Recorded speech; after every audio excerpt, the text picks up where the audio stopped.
Hello বন্ধুরা, আসসালামু আলাইকুম। আশা করি সবাই ভালো আছেন, মুইও ভালো আছি। এই যে এই নিষ্পাপ পোলাটা দেখতে আছেন যে ভীষণ ঠান্ডা লাগছে, তার লেগে আজকে আমাকে রাত 9টার দিকে কামরাঙ্গা বানা খাওয়াবো, মানে কামরাঙ্গা পিনিক বানাবো। তো কামরাঙ্গা পিনিক বানাই কেমনে তো দেখতে থাকেন।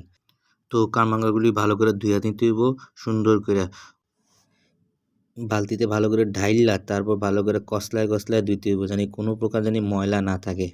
তো ধোয়ার পর ওগুলোর উপরে যে কালো কালো র্যাক থাকে, ওই র্যাকগুলি সুন্দর করে কাইটটা ফালাই দিতে হইবে। সব কটারই এমন র্যাকগুলি কাইটটা ফালাই দিতে হইবে। তো এই পোলাটা কাটতে থাকুক এই কামরাঙ্গাগুলি। আমি কিছু কথা কই, তো এই কথাগুলি মনোযোগ সহকারে শুনেন। কথাটা হইল যে যাগর ঠান্ডা সর্দি কমিই না, ঠিক আছে, নাক দিয়ে পানি পড়ে, গলা দিয়ে পানি পড়ে, চোখ দিয়ে পানি পড়ে, তো অবশ্যই এই অথেন্টিক পিনিকটা একবার হইলো বানায় খাইবেন। তাহলে দেখবেন একদিনের মধ্যে আপনাকে ঠান্ডা যত ঠান্ডা হোক, একদিনের মধ্যে অবশ্যই ঠান্ডাগুলি কমে যাবো গা। যাই হোক, এই কথা আর বাড়ায় লাভ নাই। তো কেমনে বানায় তা দেখতে থাকেন। এখন এগুলো সুন্দর করে পলতে হইব মানে কুচি কুচি কুচি কুচি নিখুঁতভাবে নিখুঁতভাবে আপনাকে এটা কাটতে হবে। কাটা যত পাতলা করে কাটবেন তত পিনিকটা মজা হইব, ঠিক আছে। এগুলো সবগুলি কাটতে হইব। তো কাটার সময় সাবধান, অবশ্যই যেন আঙ্গুল জানি না কাটে, তারপর ওগুলো আপনার খাওয়াও শেষ হয়ে যাবে আঙ্গুল কাটতে গেলে। যাই হোক, কথা বাড়ায় লাভ নাই, কেমনে পিনিকটা বানায় এটা দেখতে থাকেন। তো আমাগর এটা কাটা শেষ পর্যায়ে, এখন আমরা আসল যেই পিনিকটা বানার মশলাপাতি সব জোগাড় করতে হইব। তো পিনিকটায় প্রচুর পরিমাণে ঝাল হইতে হইব, ঠিক আছে। এর জন্য আমরা গুইন্না গুইন্না 5টা বা 6টা মরিচ নিছি।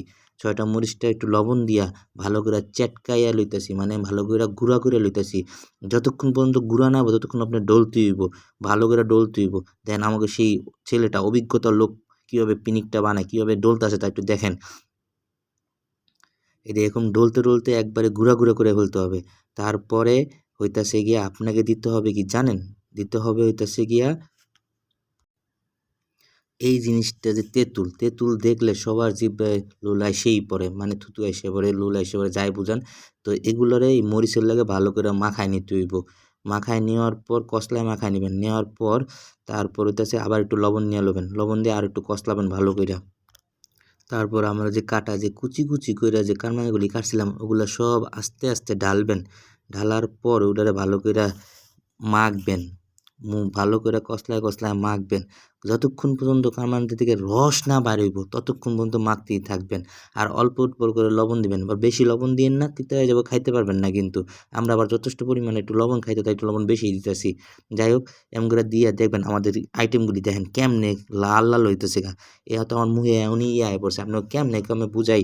যাই হোক, আমাকে মাখা শেষ পর্যায়ে, এখন শুধু খাওয়ার পালা।